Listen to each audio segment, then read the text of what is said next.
เอ้าลุงจ้อยโดยสบายดีสวัสดีโดยชาติเข้าชาติข้าวบ่วันนี้โดยอ๋อคักอะไรเนาะอืมมันต้องลอกเอาแต่ส่วนมันบ่เอาแต่จุดติ้วมันนะเออจุดติ้วนั่นแหละนั่นแหละมันเปลืองตัวจุดติ้วมันบ่ได้คันตัวนี้แล้วมันหักตัวนี้อื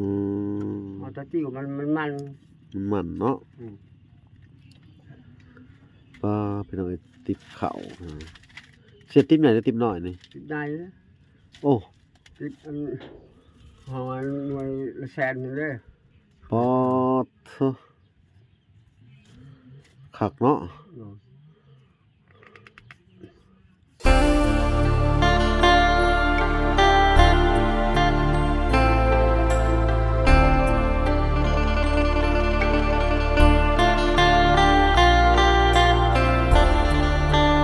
ทักทายสบายดี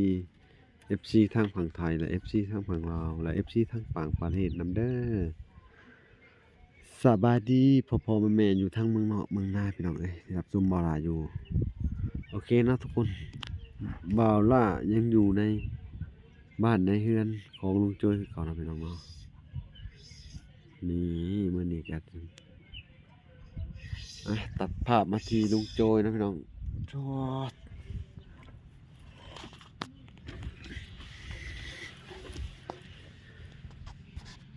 ลุงโจ้ยกัน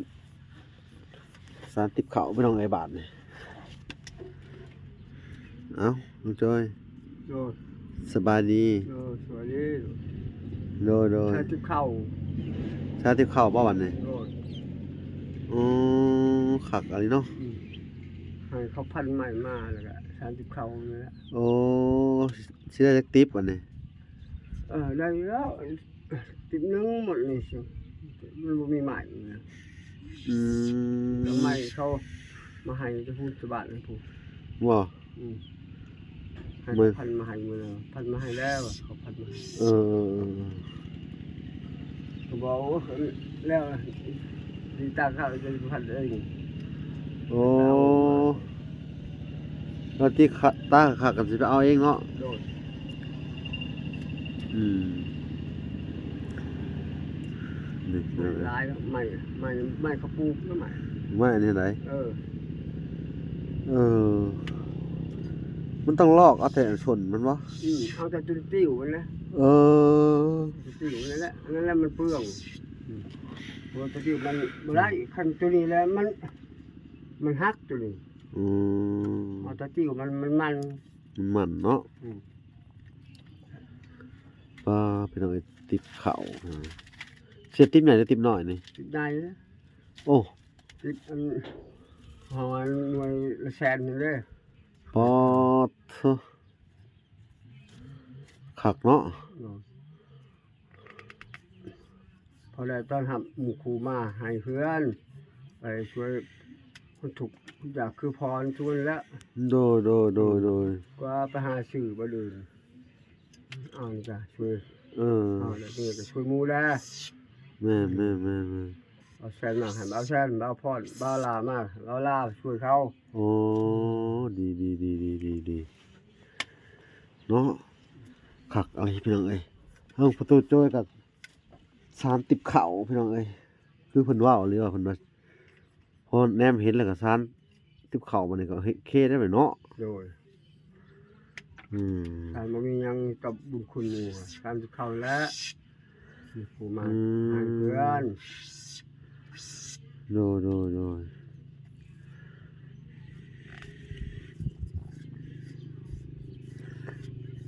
นี่พี่น้องเอ้ย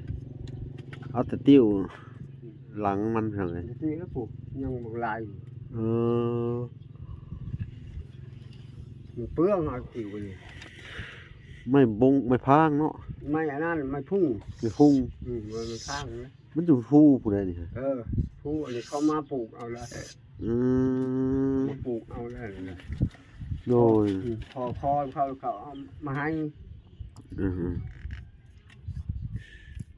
ถ้าแถวผู้บริอึดได้จะปลูกเขาได้ตัวนี้ก็ได้แล้วว่ามันบ่ได้ไม้นี่แหละอันนี้ไม้เขาปลูกเขาไปอยากให้ไปได้ เออ หายแล้วหน่วยช่องหน่วยฮะ เออ จะพูดผ้าเบิด เออคักอะไรเนาะ อืม ไม่เขาปลูกอันนี้ อืม แถวนี้ผัดปลูกก็รอดแถววัดแถวผู้แถวพาเขาก็ขึ้นเอง คือเอง หลาย เขาเอามาทุนแล้วเขามาปลูกพี่ อืม แถวบ้านคอยเพิ่นบ่มีใหม่ เป็นโคกเนาะ ดงคือกันแต่ว่ามันบ่มีเขาหัน โด บ่ ย มี โดย ไม้ใหญ่เขาหันมีแต่ไม้อยู่นี้ โดยแม่นเอาเลยอ้าวโถ่ก็ถือว่าไม่วันนี้ได้แค่หน่วยเดียว2หน่วยเนาะ ประมาณ2หน่วย อ๋อปั้นคนละหน่วยเลย อืม ว้าย มาชนะก็เรียบืนก็แล้ว เอออื่นฮือก็ มา แล้ว ชานไว้จังประกอบชื่อนึง เออ ได้จาก10หน่วยนะ โด 10หน่วยละเฮายิ้มมือนึงเฮายิ้ม อืม ประกอบมือนึง เออ ให้มันลายๆเฮาชานไว้ให้เป็นช่งเด้ให้เป็นช่งไว้แล้วก็ทุบห่างมันแล้วก็หาพระอัดมาก็ชานแล้วก็ยิบบัดนี้ โดย เอาตีนต้านนะสาวจะมันงามนะ เออแม่นแล้วเนาะแข็งเนาะ แข็ง ดีมันแข็ง การก็หามาล้นไผ่ กับตานเนาะ กับตาลน่ะ อืม ทางบ้านจอมร้ายแล้วกับตาลเนาะ แม่นแถวนี้ก็หลายนะ เอาก็เฮาทาสิอ่อนๆแล้วก็หาล้นไผ่แล้วก็โค้งไว้ โอ้สูตรเอาอันนี้มันเนาะ กับตาลมันหมดมันบ่ไปมันบ่อันนั้นบ่กิน มันเป็นโอ้เอาแต่ติ้วมันหลอกคักแข็งกับแข็งตี้บัดนี่เนาะ แข็ง เออ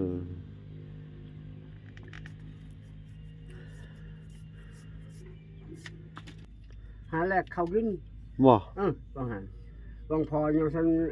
กระบอกบางหันแล้วกินยังเขานี่แหละไป บ่ได้กินเอาแต่ชั้นติ๊บนี่เนาะ ยังฉันกินแล้ว เออ ฉันกินกับเปลี่ยนของเขา ตะกี้เขาเอาไม้หยังเห็นนะ ไม่ตัวนี้แหละ โอ้ไม้อย่างอื่นบ่ได้บ่ เดี๋ยวอื่นก็ได้แต่เฮาสิเล่ามันเป็นมือหนึ่งสองมือเขาเล่าให้มันเสมอเด้ โอ้ บ่เสมอกับเฮาชับมันบ่เข้ากัน โอ้ มันห่าง โดย เดี๋ยวฉันนะ เนาะไม่ไปบ้านนี่ซานได้บ่ เวลามันชัน อืม ติดหน่อยได้ติดหน่อย ไปปอไปป่าก็ได้อยู่เนาะ ไม้บงไม้ลายชัน โอ้ อันเชื่อว่าเบิ่งหั่นชอกปลายไปแล้วผู้ บ่ โอ้ ว้าปกยาวเนาะ อ๋อ เออ คำว่าเป็นเล่มก็เบิ่งนี่เล่มมันก็ลำมัน โดย โอ้ นี่ ยาวเฮ้ย ป้ายาวเลยพี่น้องเอ้ยไม่อันนี้อันสุดท้ายไม่ฟุ้งเนาะ มันพุ่ง อยู่แถวอันทางอันเซโปนนี่เขาสิเอาไปอะไร ร้ายเท่านั้น เขาสิไปเฮ็ดอัน อืม อ้อเอาไปอ้อเป็นอิหยังวะอ้อบอนอ้อหยัง พวกคนนั้นถือขุกกันก็ดีแหละเขาสาร อืม นี่แหละ บ่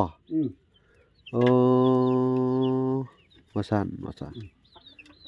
เขาอยู่ใกล้ขั้นนะ แก่งคัน Ừ. เท่าไหร่แก่งคัน จักเท่าแล้วเขาบอกว่าทางพุ่นแล้วทางสิโปดแล้วพอยังจะให้มึงได้มึงอยู่ แค่เมืองพีนนี่นะ นี่แหละ แก่งคัน มันเป็นเรือนจำพี่น้องคนว่าเฮ็ดเกี่ยวกับกันอันนี้นะเขาให้ศาลหวดศาลติบเนาะแลกเขากินเนาะ พอเป็นชาติแต่ยังเบาเป็นชาติ เป็นศาลติบเขานี่นะ โอ้ย ใช้พลเป็นบ่ บ่เป็น อืม เบาจะคอยว่าหันมีแต่เป็นหมดได้คู่คนได้เป็นนะ สมัยเจ้าตะกี้เนาะ มาหาเรื่องงูเรื่องควายไปเรื่องเขาเนี่ยเขาโยกไปเรื่องควายเข้าไปแต่เขาบอกให้ชาติเขาเลยละ อืม สอนให้เป็น สิได้ ตา โดยเป็นแต่ยังน้อยพุ่นเนาะ เป็นบ่าวแล้วเป็น โดเขาเฮียนมาตะกี้กะ เพราะฉะนั้นผู้ใหญ่ผู้เฒ่าบอกให้เด้ทำแบบนี้แบบนั้น โดย บ่เป็นนี่แหละ เออผู้เฒ่าบอก อืม โอ้ เดี๋ยวนี้เล็กน้อยเดี๋ยวนี้เขาบ่ฮู้จักเลยดิฮะเขาฮู้จักเดี๋ยวนี้หันคนไปชุกคุกชุกคอกแล้วเขาจะฮู้ เออ ว่าเขาบ่ฮู้นะ ช็อตให้เขาบ่เอาเนาะอย่างนี้เนาะ อืม พี่น้องเอ้ยเพิ่นว่ามีแต่คนไอ้คือสุขะว่าเป็นเขาสอนให้เนาะ อืม สานหอกสานแหได้ตะกี้เนาะ ผู้มองไปคุกไปแล้วนะฮะ อ๋อ เป็นแต่ยังเบา โดย ผู้บ่าวรุ่นสิคอยเป็นหมดคุกคนเด้อนะเล็กน้อยเดี๋ยวนี้เขาบ่เป็นเป็นแล้วไม่ได้เขาถือคุกโลด เออ บอกเขาสิเป็นเพียง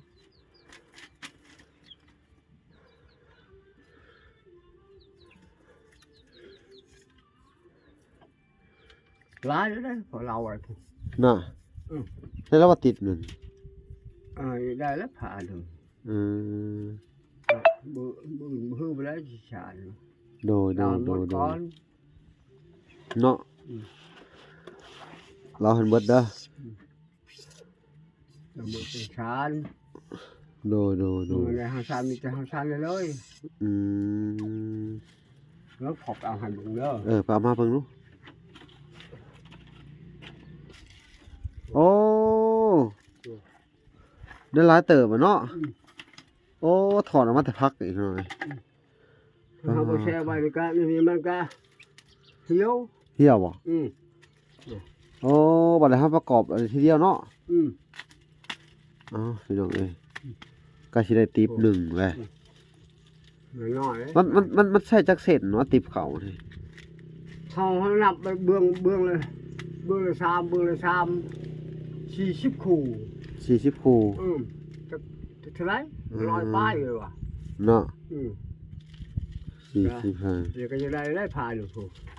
พามันเฉพาะนี่ อืม ติปตัวติปต่างหากบ่ พามากับหน่วยยัง อืม ถ้าเขาบอกไว้ โดย นี่หันมันห้าว เออ เขาบอกไว้ในหนามนี่สิฮะ เออ มันจะนั่นถูกนะ โอ้ต้องไปแส่ไว้เบิดทั้งลำต้นมันติ ลำต้นมันต้องไปแส่อีกเด้อ เราใส่ก็ได้แล้วบืนหมดแล้ว หมดเนาะ เอาผ่าเอาแต่ติวมันซื่อเฮาสานจักเอาทั้งเหงาทั้งตอมบ่ได้บ่ บ่ได้มันขี้ลาย อืม เขาไว้สิ เอาเข้าไว้พี่น้องเอ้ย เขาไว้แล้วก็น้ำเขาใส่แล้วก็มันก็เคี่ยวคือเก่า โอ้คักเนาะเอาน้ำเข้าไปข้างในอ่ะ อืม มื้ออื่นนี่ก็แล้วสติปหนึง บืนมันก็แล้วขอเราบ่ฮือเพื่อ มื้อฮือ มาพุ่น โดยพี่น้องเอ้ยถ้ารุ่นกันไปว่าเพิ่นสิสานสิออกมาแบบใดเนาะพี่น้องเอ้ยสิขอจองกันติบนี่ แข็งนะผมคอยนะ นั่นแหละมักของดี ทั้งพื้นมันคอยก็สอนนะ สอนให้มันแข็ง เนาะ แต่เขามันบ่ทะลุเลย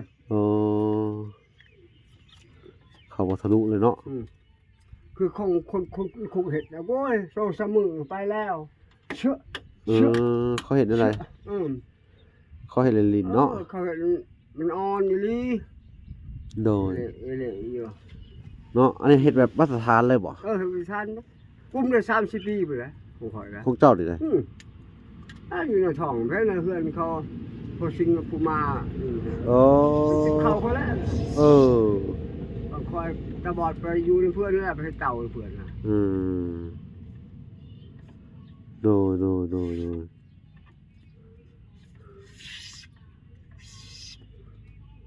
คุณละ พี่น้อง เพื่อน คนว่า เพื่อนแล้วยังคอยเป็นหายจิบเขา ตะกี้ไง เวลาเงินไปเอาน้ำเพื่อนก็หัน โอ้ ก็เป็นมาดาวก็เงินเล่าแล้วชื่อหายละ เจ้าลงทุนอย่างไปฮอดพุ่นบ่ ก็ขี่รถไทยเขาไป ต้นตาบอดอะไร ตอนตะบอดนะเขาขี่รถไทยเข้าไป ก็เข้ามาเลยเขามาส่ง เข้ามาแล้วเขามาส่ง เออ เดี๋ยวกระบาบเขาก็บอก ปัจจุบันนี่ไอ้พอดีตาจังหน่อยไปได้สบายเสือแล้วเนาะย่างไปก็ได้เนาะ จะถูกแล้ว เกี่ยวถีบไปก็ได้เท่านี้ คันว่านี่ก็รถทิพย์ได้อะเขาก็เอารถทิพย์ไป โดเอารถถีบได้เนาะ ทิพย์ไป แม่นพี่น้องเอ้ยคักเลยพี่น้องเอ้ยทางประตูโจ้ยเพิ่นก็เริ่มลงมือเฮ็ดติบข้าวแล้วพี่น้องเอ้ยคือเพิ่นสัญญากับพ่อๆแม่ๆไว้ว่าสิเฮ็ดติบข้าวนี่แหละเนาะ โน่น อันได้ยินบอกเพิ่นว่า เห็นนักบ่ได้ เห็นนักบ่ได้แม่นแล่น ยามันแล้วเพิ่นให้ที่พวกดีตาแล้วเขาจะไปเฮ็ดมาน้อยเพื่อจะชีวิตเฮาแหละเฮาก็คอยเบิ่ง โด อย่างดีเองนี่แหละเพิ่นก็ทุกการเพิ่นก็ แม่น เชื่อ ไก่ก็ขึ้นเฮือนขึ้นชานพี่น้องเอ้ย เชื่อ เถอะเอ้ามีแต่ก็เฮ็ดไม้น้อยนี่แหละเฮ็ดจังไดก็ได้เฮ็ดแนวมันเบา โดย ๆเฮ็ดติบข้าวติบอันนี้ไปนี่แหละสารติบพุงติบข้าวไปเนาะ โดย โอเคเนาะทุกคนเนาะบ่มีหยังหลายพี่น้องเอ้ยคลิปนี้ก็มาเบิ่งเพิ่นเฮ็ดติบข้าวเนาะตั้งแต่บ่ล่ะมาก็ยังบ่ทันเห็นเพิ่นจักเทื่อเฮ็ดติบข้าวเนาะพี่น้องเอ้ยเพิ่นก็ เห็น สิ แล้ว ได้สารติ้วสารอันน่ะเอาติ้วมันออกสิได้เอาแต่ติ้วมันเฮ็ดติบข้าวพี่น้องเอ้ยเพิ่นว่าสุดยอดเลยพี่น้องเอ้ยเนาะ